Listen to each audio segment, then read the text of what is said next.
The year was 2081, and everyone was finally equal. They weren't only equal before God and the law, you see. They were equal every which way. Nobody was smarter than anybody else.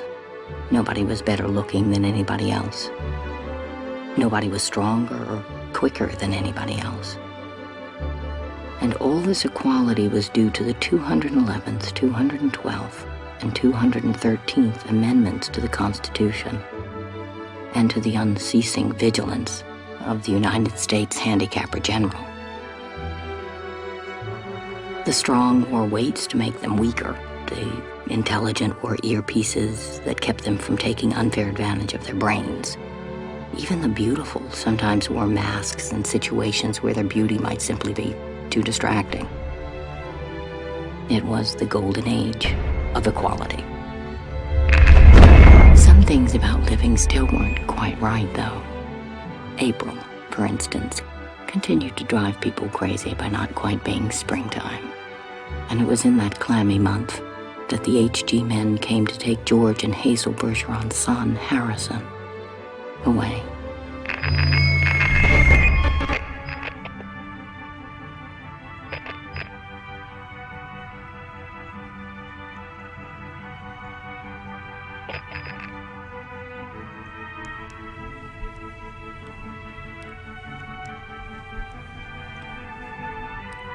You were fixing the TV, dear.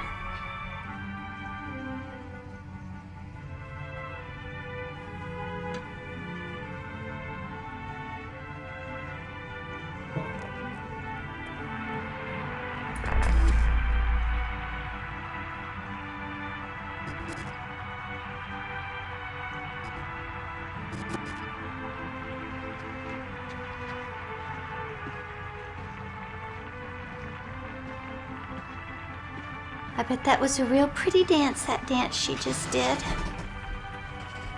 Huh?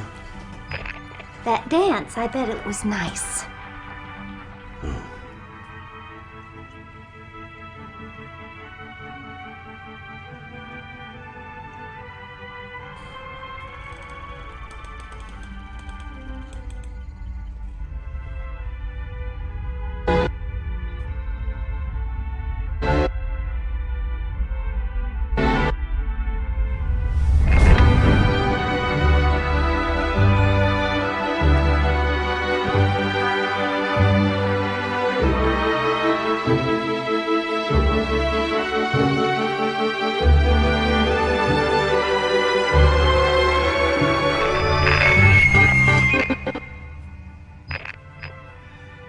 Ooh, what was it this time? Loud. Same as last time. Sounded a little like somebody hitting a milk bottle with a ball peen hammer from here. You know, it must be very interesting to hear all the different sounds, all the things they think up. It isn't. Only if I was the handicapper general, you know what I'd do? I'd have chimes on Sunday. Just chimes, kinda in honor of religion. Yeah, I could think straight if it was just chimes. Well, then maybe I'd make them real loud then. I think I'd make a good handicapper general. You would.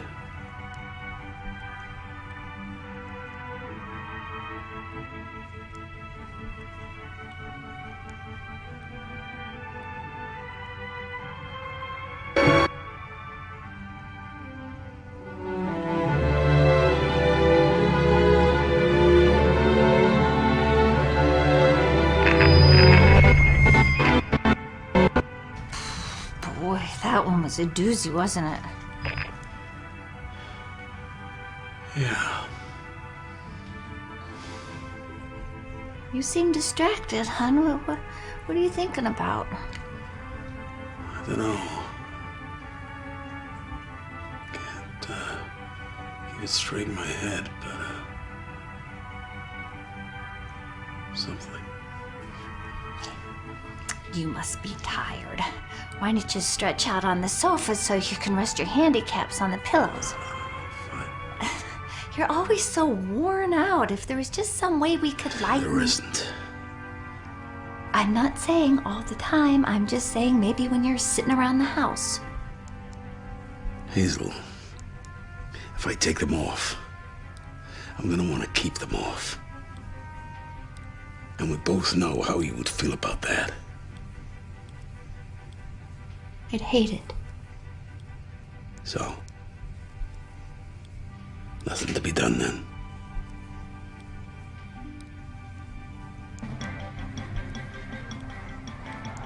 We interrupt our broadcast of the National Ballet's Sleeping Beauty for important breaking news. No, I don't understand why they'd interrupt such a nice ballet just to tell us the same old news. Well, what does it matter if they're just showing the same old ballet?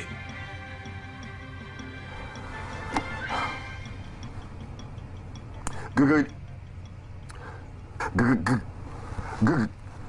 evening.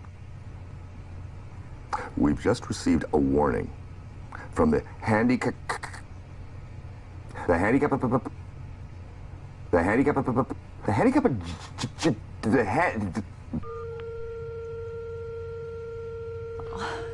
That's all right, he tried. That's the important thing. I think he should get a nice big raise for trying so hard.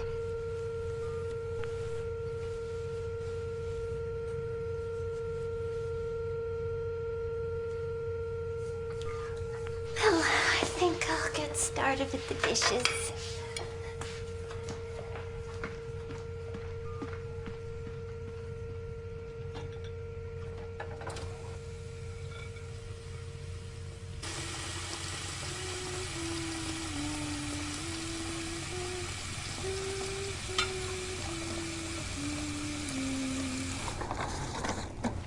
Good evening. We've just received warning from the Office of the Handicapper General that suspected anarchist Harrison Bergeron has escaped from custody. Arrested 6 years ago for propagandist vandalism, broadcast piracy, refusal to report for his quarterly handicapping evaluations, and for the blatant removal of his handicaps in a public place, Mr. Bergeron had been awaiting trial in a maximum security prison here in Washington, D.C. when he miraculously disappeared from his cell earlier this evening.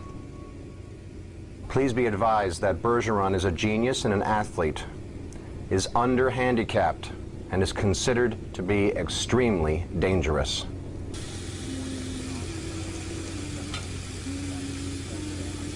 If you see this man, please contact your local authorities immediately.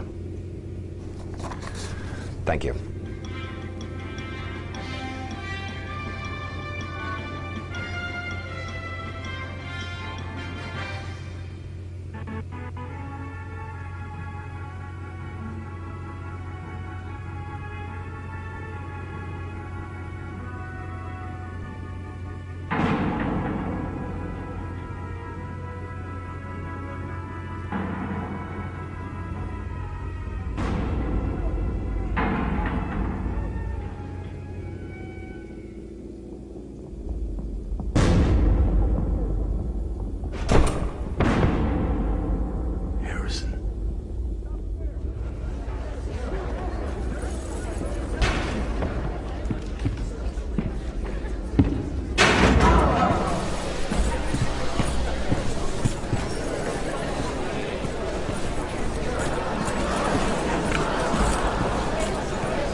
Distinguished guests from around the world, may I have your attention, please?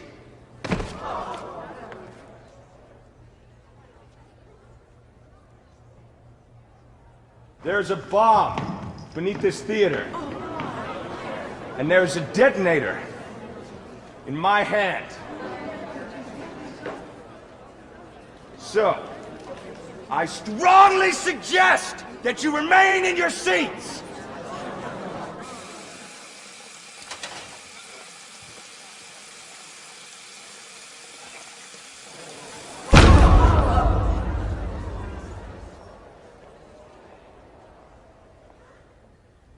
Now, my apologies for interrupting this evening's entertainment. Hopefully I can provide you with some of my own. My name is Harrison Bergeron. I am a fugitive and a public threat. I am an abomination of the able. I am an exception to the accepted. I am the greatest man you have never known. And for the last 6 years, I have been held prisoner by the state, sentenced without trial, to torture without end.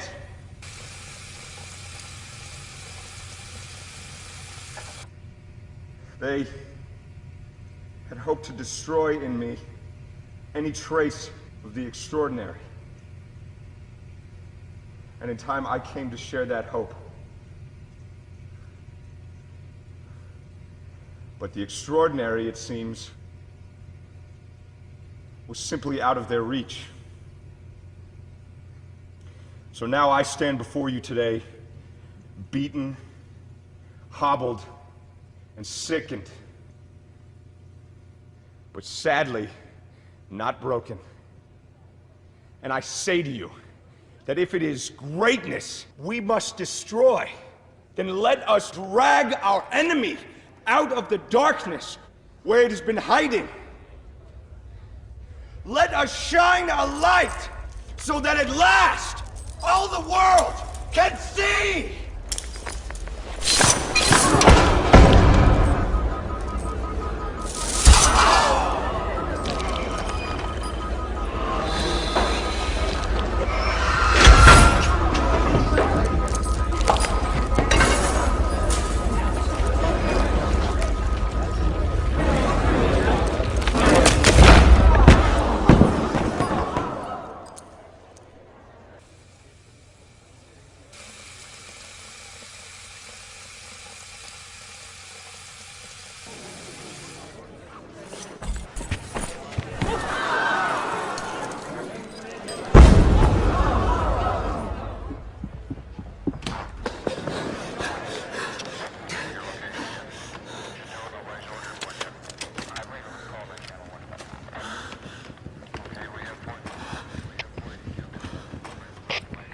Position in the northeast corridor.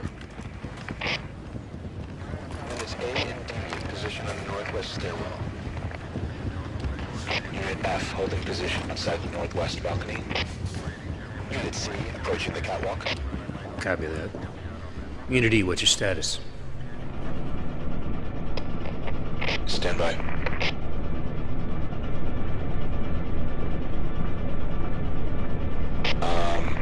We're gonna need a little more time.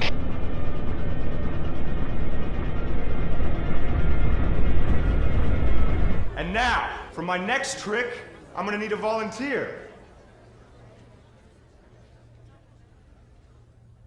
No one? Come now. Perhaps one of you.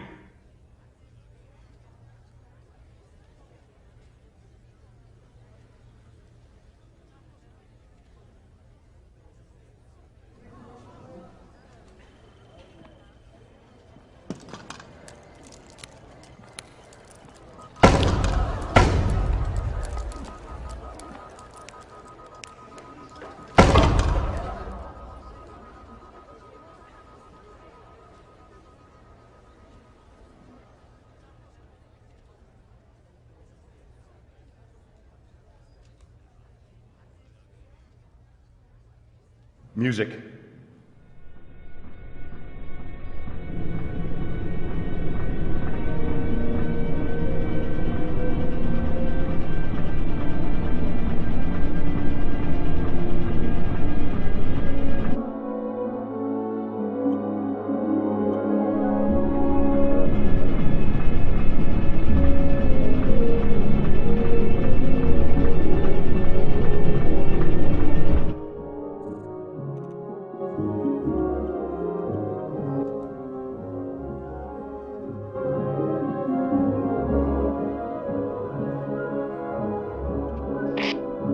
Reporting. The bomb has been disarmed. Repeat. The bomb has been disarmed. Copy that. Central, kill the broadcast.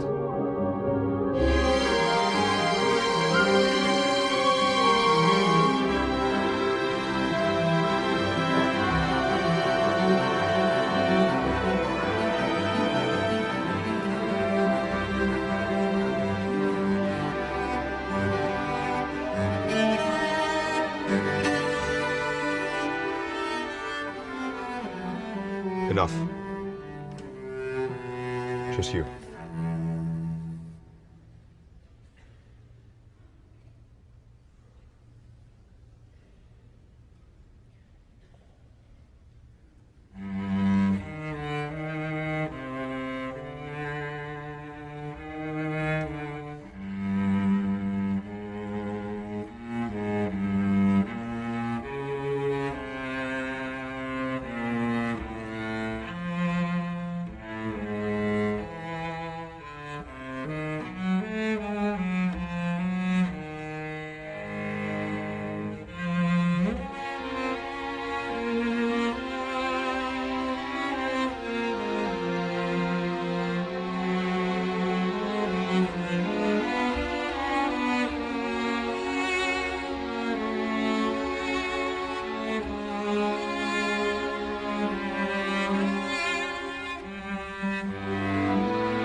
This is Central. Confirmed we are broadcast dark. You are cleared to proceed. Copy that. All units, stand by for entry.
That one sounded kind of like a gunshot.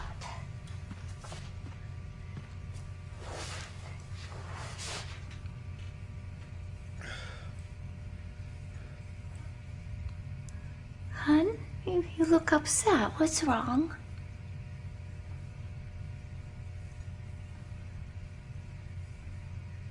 I don't know. Something, sad. The television, I think. Well, you should forget sad things anyway. I always do.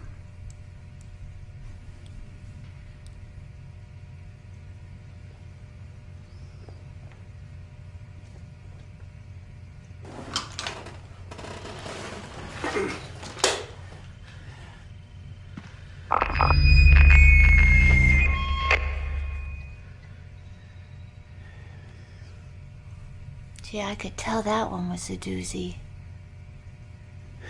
You can say that again.